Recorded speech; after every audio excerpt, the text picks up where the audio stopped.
Okay, so funny thing, Ayelet, we completely stepped over an important milestone. What milestone? Well, we just released episode 50, but we didn't celebrate episode 50. You always celebrate the 50th thing. How are we celebrating? We're going to have a party Oh, we for our are. 51st episode. Okay, we're gonna have a party. Okay, are we getting anything good for this party? Like, what's going on? Cue the fireworks and champagne.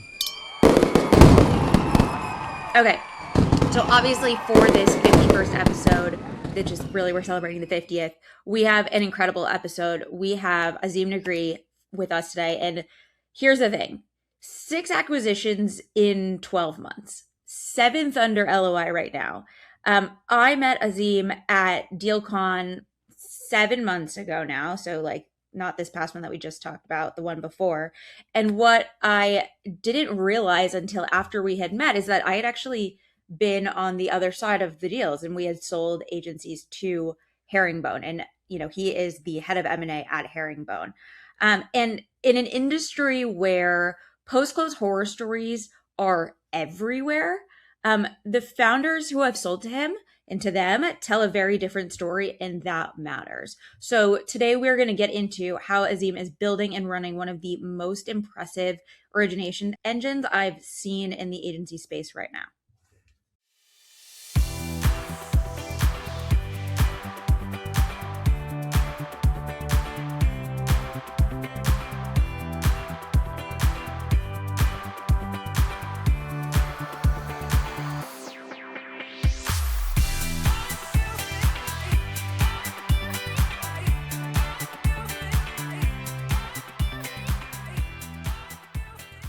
Welcome to the Inorganic Podcast. Great to have you on this episode.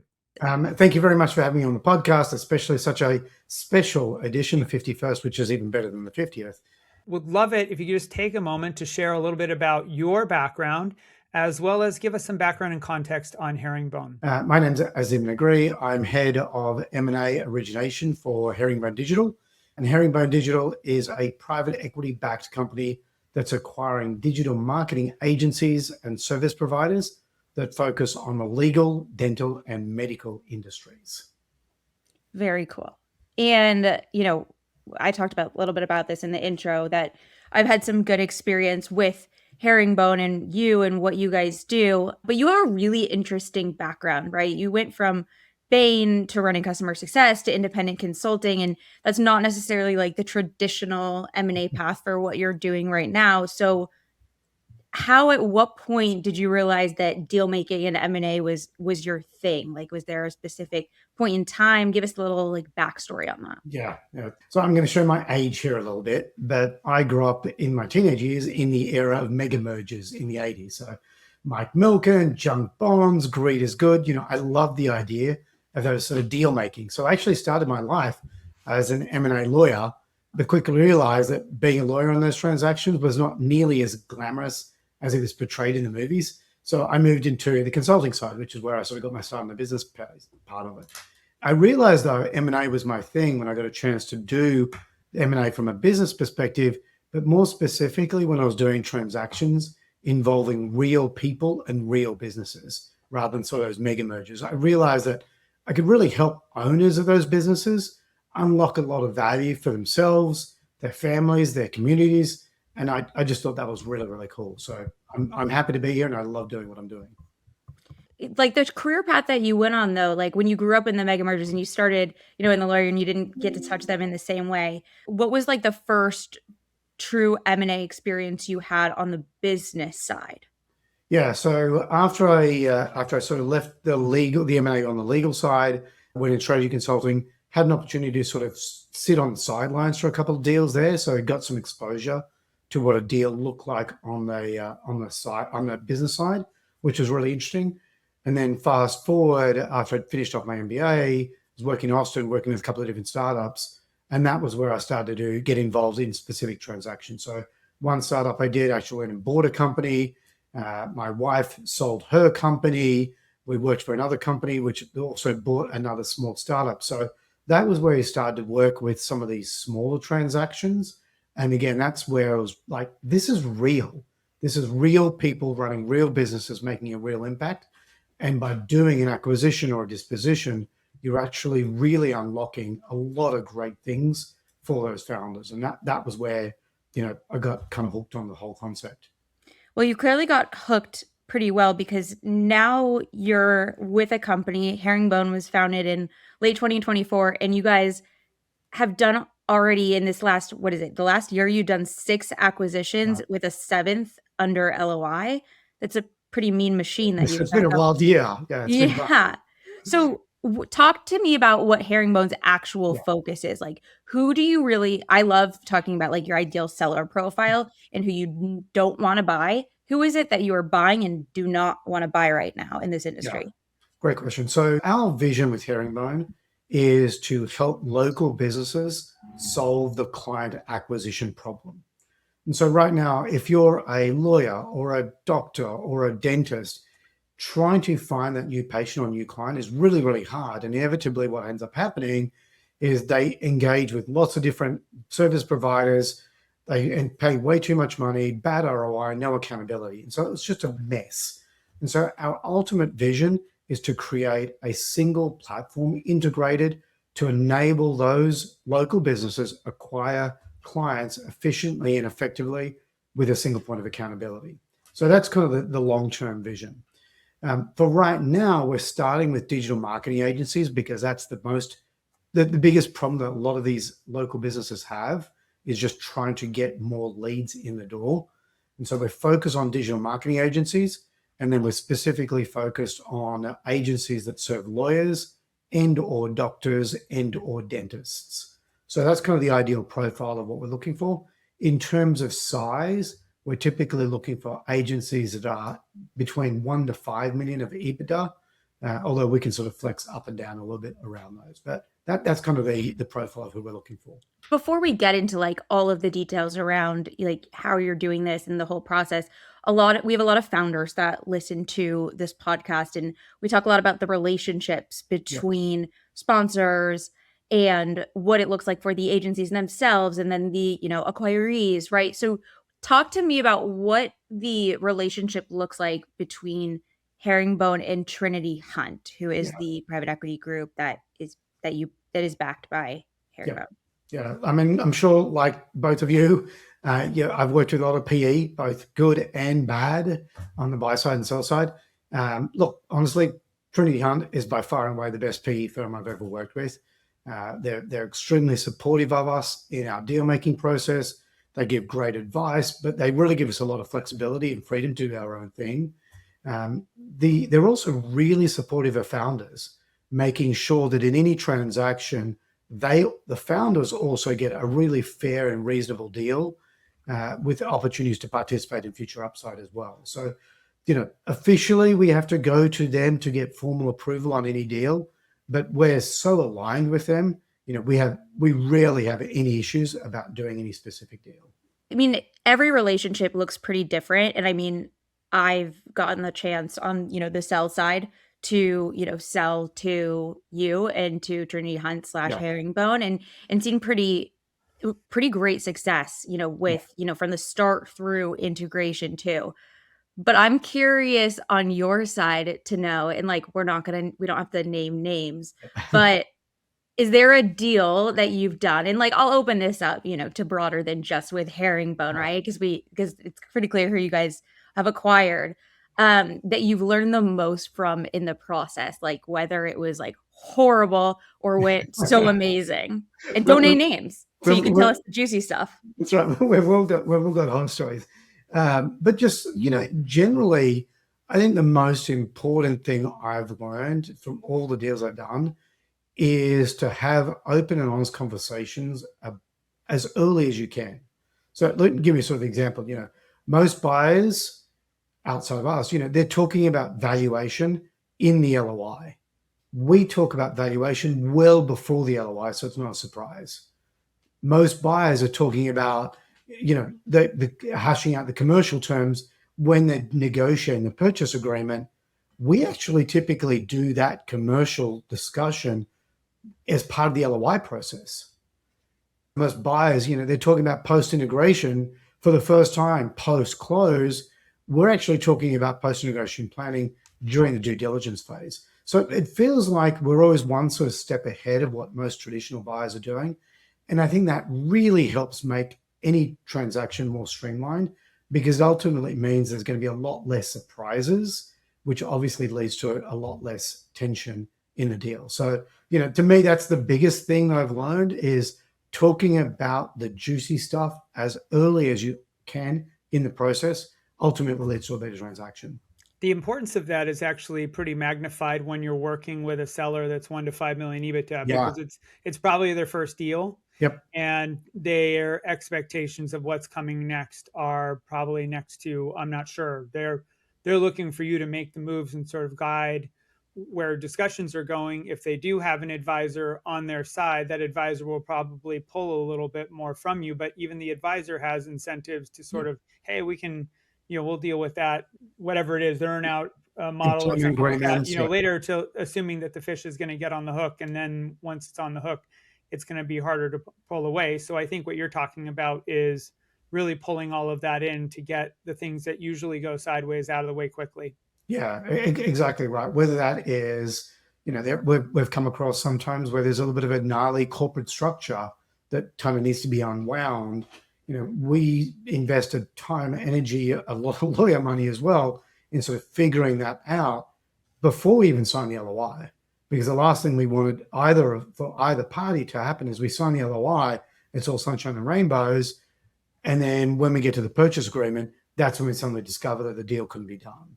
I'm going to jump around for a second, but how long, because you've spent a lot of time leading up to LOI, on average, have you been tracking how long it takes, let's say like your target's identified, how long will you spend then in that negotiation period to get to LOI?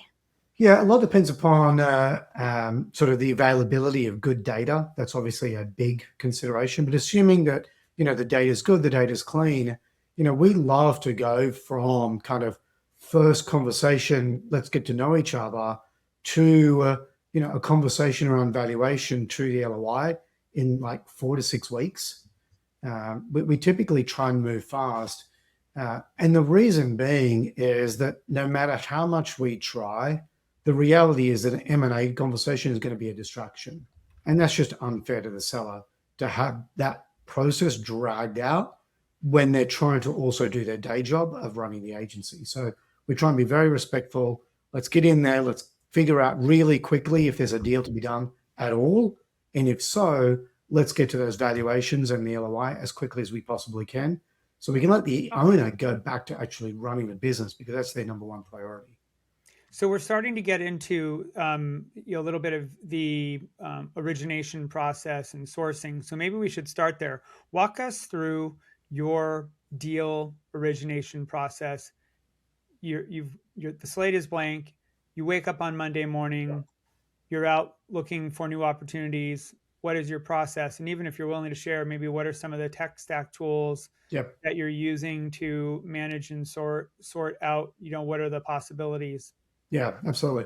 So look, the first thing I do on that sort of mythical Monday is I actually look at the total pipeline, like every opportunity that's in the pipeline, not just active deals, but everything.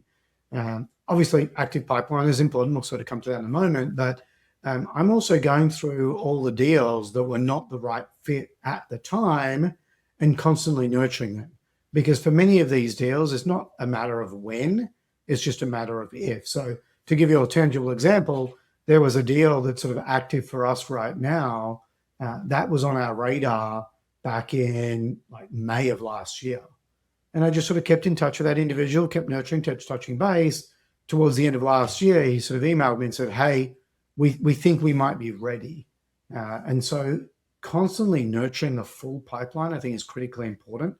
To answer your question around tech stack, we're about to make the move into HubSpot to help us do that. So we'll use some of the marketing automation tools within that. We use some of the other traditional tools like Clay to sort of build the list. But that's, sort of order of business number one is sort of going through the total prospect list. Depending on who you ask, there's 15, 16,000 independent agencies in the US, but that number is kind of based on like what's their EBITDA. If Yeah. you take the EBITDA all the way down to zero, like maybe it's 50,000, everything from like solopreneur to 2 or 3 person teams. So there's a really, really large number of potential candidates. But then when we start talking about your specific buy box that we discussed at the top of the episode, that list starts to narrow really, really quickly. Yeah. You have a minimum number of people that you're looking for. You have a minimum amount of EBITDA. You have a max amount of EBITDA. So your aperture gets pretty tight. Do you feel comfortable at this point, just out of curiosity, that you have a real perfect nail on the exact size of your prospect universe, whether ever actionable or not? Have you arrived at a point where you feel like all the tooling has helped you get to that answer, or do you still continue to like identify new leads every day where you're like, how did I miss that after my 10,000 search? It's a great question, Christian, because every now and then one of my team members will shoot over an agency to me and say, hey, have you heard of these guys? And I'm like, no, how? I've been prospecting this world for 5+ years. How are these new companies coming onto the radar? And so to answer your question is no. And I think that's for 2 reasons. Number one is there are always agencies that might be outside of the buy box, but just because they're successful and they're growing, they suddenly fit into the buy box. So if we're using $1 million as a threshold, there might be an agency that was 500K 2 years ago, but has seen success, and now suddenly they're north of $1 million. They're now in the buy box. Yeah. One more question for you, and then I think I might have one, which is, um, given the nature of your buy box being sub 5 million, which does have a universe of bankers who cover that territory, but they tend to cover a little less so. How would you percentage wise balance your time between organic origination and banker sourced deal origination? Yeah, great question. So we're very fortunate that we've got the resources to work with a couple of buy-side brokers who are doing some outreach for us. So we probably spend about 50% of the time sort of working with them and working with the leads that they're sending us. The remaining 50% of the time, we probably split it 3 ways. Number one, it would be building relationships with some of those M&A boutique advisory firms or the investment banks that focus on sort of mid to small cap, or just general business brokers. We also spend about a third of our time working with, looking for, speaking opportunities just like this one. Not because we're trying to generate leads, but we're just trying to sort of build awareness so people understand that we're here. And then about a third of our time just doing cold outreach. So in addition to what the buy side brokers are doing, we're also doing cold outreach as well. So probably about, evenly between those three is how we spend about 50% of our time. For the non-banker represented deals, Yeah. I mean, it's like a tale as old as time. You go into conversation, there's are we ready to sell? Are we not? They say, oh, they're ready to sell, but then they're really not for Yeah. various reasons. Yeah. So when a deal comes across your desk, you're having these conversations, they think they're ready to sell. Like, what are the things that you look at to understand, like, if they are going to be worth this time and energy, because it takes a lot of time and energy to get into conversation? Like, what are your instant yeses and nos if they fit your criteria already? Yeah, exactly. So, you hit the nail on the head. So number one has to be within our buy box. It has to be within the right industry. Has to be doing the right products and services. To the extent that we can discover what the EBITDA is, then it has to be sort of in those buckets. Assuming all of those have been checked, the next thing that sort of really looking for is the where that seller is really ready to sell or not. And I think you can tease that out pretty quickly from a conversation. What are you asking to get to really understand from them? Are they really ready? I just honestly pointed questions. What are your plans for the next 2 years? Why did you take this call? What are your valuation expectations, and how close are you to thinking that you'll be able to achieve those? I think sort of forcing them to just actually answer that question for themselves enables us to have a realistic conversation about whether they're ready to sell or not. And oftentimes you'll see this moment on the call as you're going through them when you're sort of asking these questions, that they're like, maybe I should sell. Maybe it is time. Maybe I am scared of AI, or maybe I do want to be part of something bigger. Or the other one of, wow, sounds really interesting. Love what you guys are doing, but I'm not there yet. I need to write this out for another 12, 18 months to feel good about where I'm going to be when I sell the agency. How transparent are you up front though about like the average valuations you're going to be putting on these businesses? Because I have a lot of conversations where they think that they're ready and, or they want to see what's the valuation I'm going to get for my business from you guys, right? And then, you spend a few hours on calls over, a few weeks and it's like, oh, well, it's actually not the right time. So like Yeah. how are you getting to that? So I sort of tend to, and now I'm going to sort of share my secret sauce, but That's what I'm getting at. there you go. The question I found to be most valuable, Christian and Ayelet, is not asking them about valuations or trying to answer their questions around, what's my agency worth, but sort of reframing that question a little bit, which is, what's your magic number? And almost every owner has a magic number, at which point they say, yes, I would sell for that. And if they don't have that number, then that's a fair question. I actually put it back on them and say, come back to me when you know what your magic number is. And then and I think most people are generally pretty willing to disclose that magic number because they're not feeling like they're giving up negotiating or leverage power. And so, I can do mental math pretty quick to sort of say, hey, your magic number is within the range of what I might be willing to pay. Let's keep the conversation going. Or alternatively, the conversation switches to, look, that's a really valid number. I'll be honest with you, you're not there yet. Let me talk to you about what it would take for you to get to that number for your agency. And so that way we quickly figure out whether this is a today conversation or a future conversation. And if it's a future conversation, educating them on what they need to go and do can be really, really helpful. I mean, I had one of these just yesterday where they, sort of after much consternation, they sort of told me the magic number, and I was able to say to them, look, you're not there yet. Here's what you need to do to get to that magic number. Let's touch base in 6 months, 12 months when you're there.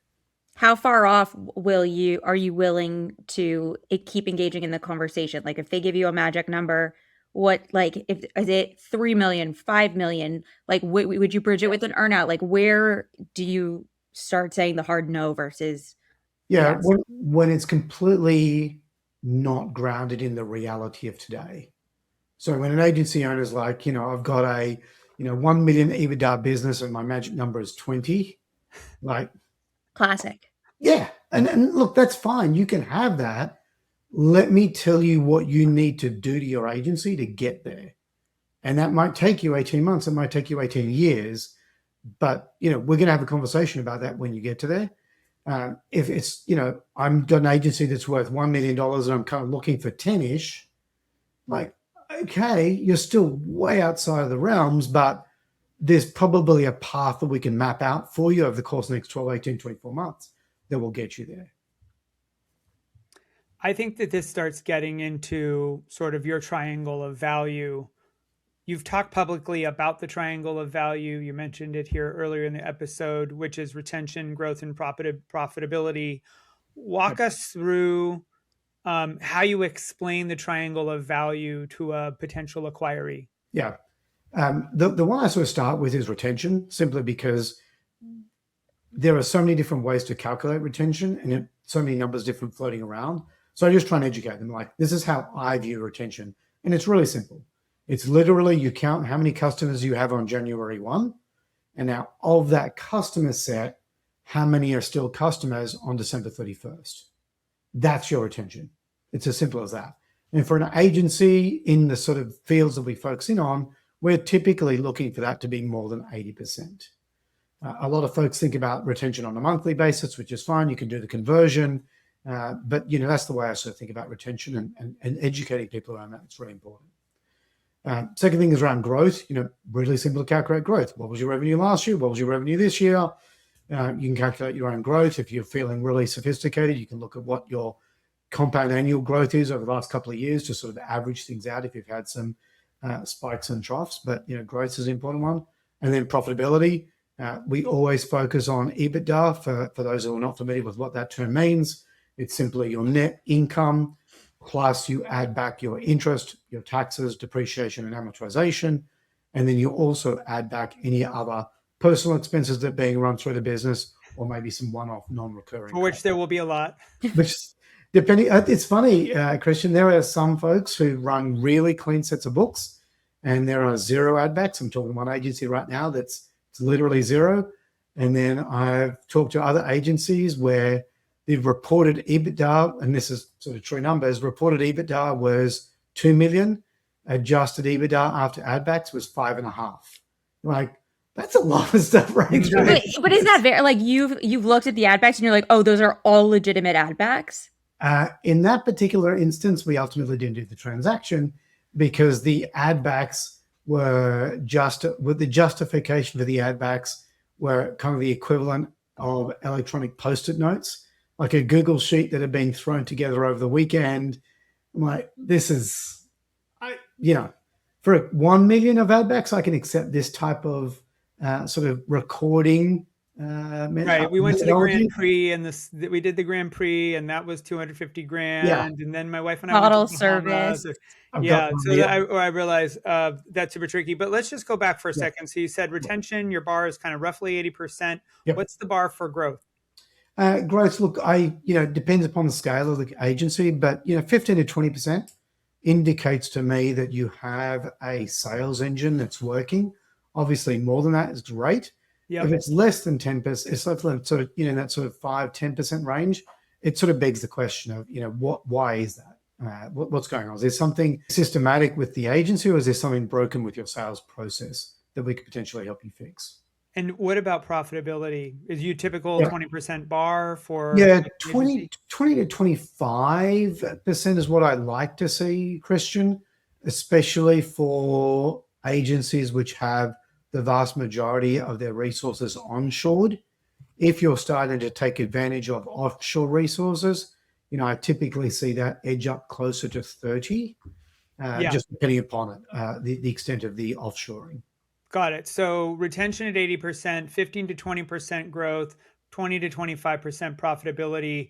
I spent a lot of time when I was doing the work at W Promote jiggering the EBITDA number because I found that if I actually started at 20%, I would, after reviewing the materials, would find myself at 15%. So I started saying, okay, the new number is 22 to 23 because I just have to account for what I would call slippage once we got through the numbers. And, this is perfectly understandable. Not every firm has rigorous accounting or the ability to have a real strong CFO sitting around looking after the financials and keeping the books super tight. But your retention number is actually pretty generous. I mean, 80% retention is very generous. That is sort of backed against the growth rate of 15 to 20%, which is absolutely required. If you are growing at less than 10% with 80% retention, you're not growing. You're going backwards. Yeah, exactly. Yeah. And then, I was talking to an agency the other day, I sort of view retention as being probably one of the most important metrics out there, because without retention, you don't really have a business. And so I was talking to an agency the other day, and they had, on an annualized basis, 30% retention. And so as a buyer, I'm sort of thinking to myself that, hey, look, if you start with 100 customers, you need to sell 70 new customers just to stand still. That's crazy. And so for me, retention is actually probably the most important metric, because growth and profitability are all based upon that foundation of retention. If you don't have retention, you're always going to be behind the eight ball with respect to growth and profitability. How pervasive is the problem that agency founders or operators don't realize that a leaky bucket is a lot bigger problem than not having a 15 to 20% growth rate? Too pervasive, Christian. You're absolutely right. A leaky bucket is the thing that will sink your agency. Without retention, you don't have a business. It's as simple as that. And so too often, agency owners will look at their growth and think they had a great year, and then they look at the bottom line and think, what happened? I had a great year. And what they don't realize is they lost all those customers, and that just crushes profitability. What's your number one signal that there's a leaky bucket problem without having to look at the data itself? When you ask them what their retention number is and they don't know the answer. The other thing that comes up all of the time, like especially right now, is and you can potentially disagree with me on this, is that there's obviously like the big AI conversation every single day, every single hour, every single minute, and so the focus starts shifting for a lot of these agencies. And so, what are you seeing right now when an agency comes to you and they're like, well, we are AI enabled right now, and we've integrated AI into our workflow, and we're more efficient, so we should get a premium multiple. What are your thoughts on that? I'm glad you asked this question because I have some very strong opinions on this. AI is a tool. It's an incredibly sophisticated and powerful and important tool, but a tool all the same.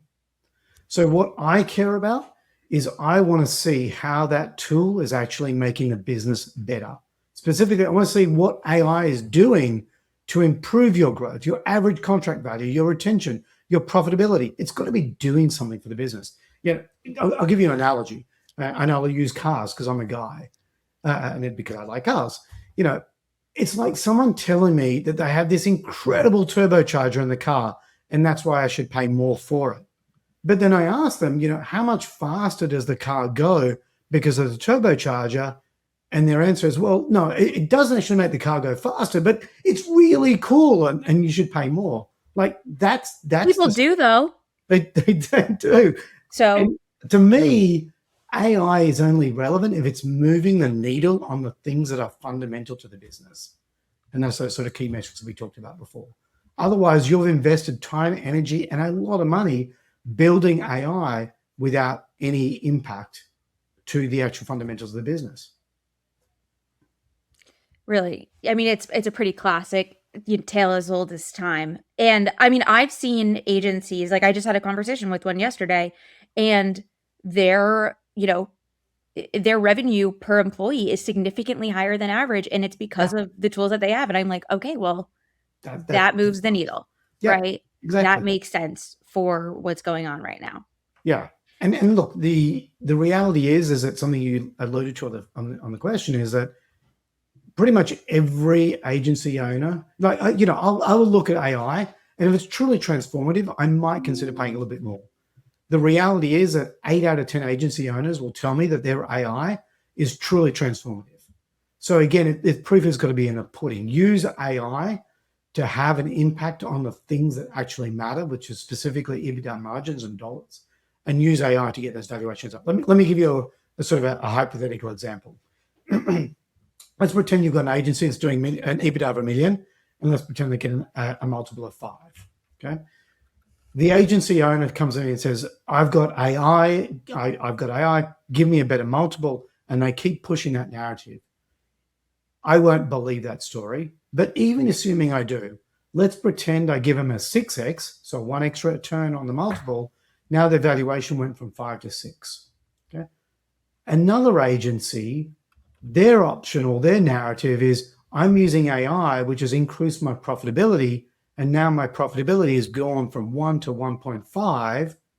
Now I'm going to, even if I give them the same multiple of 5x, the valuation is 7.5. And the chances are, because they're bigger, I'm going to give them a bigger multiple. So that to me is a really strong illustration of how simply pushing AI to get a higher multiple doesn't actually lead to a higher valuation compared with using AI to actually increase the fundamentals metrics of the business. This is like an interesting one. Founders start thinking about selling, and then, let's say they're 12 months out, and we know like the timelines go crazy, right? What's the biggest mistake you see founders do in the 12 months before they are ready to sell their business? The thing that is challenging for me to see as a buyer is where they've made a lot of investments. They've built a sales team, they've invested in software technology, they're hiring aggressively. All of those are actually the exact right things that they should be doing, but they go to market before those investments have taken off. And so their EBITDA might actually be flat or might even be lower or depressed And when you ask them why, their answer is, oh, look, I've made all these investments. They're going to pay off any moment now. To which my answer is, I can't pay you for those investments that haven't paid off yet.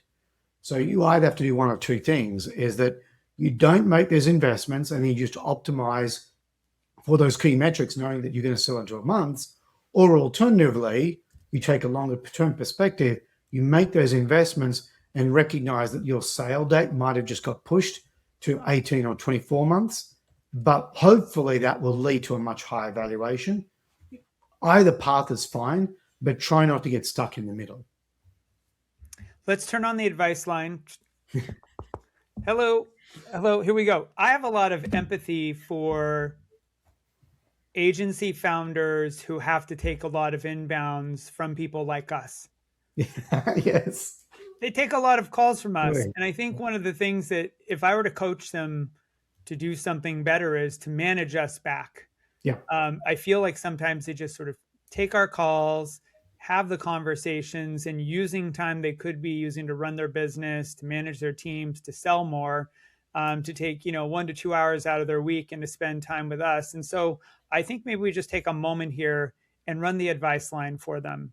If we're having a conversation with them about potentially selling their business and now is not the right time, what's one or two things they should do to maintain the communication with us, but ultimately just help us keep track of what's happening with the business? What's a Yeah. proactive way for a founder that's considering selling to keep us apprised of what's happening to the business without having to use 45 minutes or an hour of their time to catch up with us every 3 or 4 months? It's a great question, Christian. And I think your answer is predicated on the assumption that you've figured out who your potential buyers are.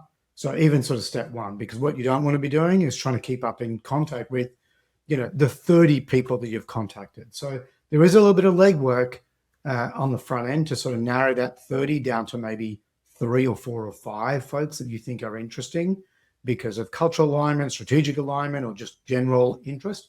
But I think the easiest thing to do, and I've seen this from a couple of agency owners, is once a quarter, like 3 or 4 or 5 bullet points about what's been going on in the agency, and that's it. These are, this is some of the updated financials. It doesn't have to be precise numbers. It can be sort of, general numbers. These are a couple of big wins. These are a couple of initiatives that we've done. These are a couple of things we're doing next quarter. Hope all is well on your end, type of thing. I think that those sort of 3 or 4 or 5 bullet points, pretty easy to put together. And then number 2, very easily to replicate and send out to those 4 or 5 prospective buyers that you might be interested in talking with. Well, number 1 you said was really important, which is start to get a sense of the buyers that you actually want to spend time with. That's one time shortcut for you. Yeah. Second is get a common sense of what the key metrics are they keep asking about, and just track those metrics and have them ready to share over the course of a shorter conversation, or, hey, quick email, this is where I am right now, still not ready, but just want you to know where the business is. Number 3, you didn't say, but I would also add, is delegate. Oh, If you have a broker that you're even considering work with, but you're not signed up with, there's a lot of brokers who are perfectly happy to stand in between every once in a while and sort of manage that communication, or take your number 2 and have them take those calls. Doesn't have to be you that's having those conversations. We, of course, as the corp dev operators, want access to power, but that access to power is really required to actually start a process. I love getting to know other members of the team. I'm sure you do too. Yeah. And so that delegation also shows a maturity of the founder in terms of running their business and delegating important conversations. Yeah, 100%. And there's one agency in particular I'm speaking with. Yeah, I only work with the non founder. It's the CEO of that particular agency, but I don't interact with the founder because the founder's choosing to spend his time elsewhere, and he sort of delegated that responsibility down to the CEO. So it's a great call out. All right, well, we've got some great learnings here. We have the triangle of value. We've got a couple of advice lines for agency operators exploring potential exit now or in the future, and a really great story on Herringbone and your highly acquisitive path to growth. Azim, thank you so much for joining Ayelet and I on the podcast. It was a great conversation. Love it. Thank you so much for having me. It's always a pleasure to get to hang out with you guys, virtually or in person. All right, Azim. Well, with that, we should wrap up this episode. We've had a great conversation about the origination machine that is Herringbone and the monster number of acquisitions you've done over the last year. We've talked about the triangle of value. That's the growth, retention, and profitability lenses through which we evaluate potential acquisition candidates. And we pulled back the curtain on how this stuff works, helping agency founders and operators think about the way that they engage with corporate development leaders when we're reaching out to them and asking them if it's the right time to think about selling their businesses. We covered a ton of territory.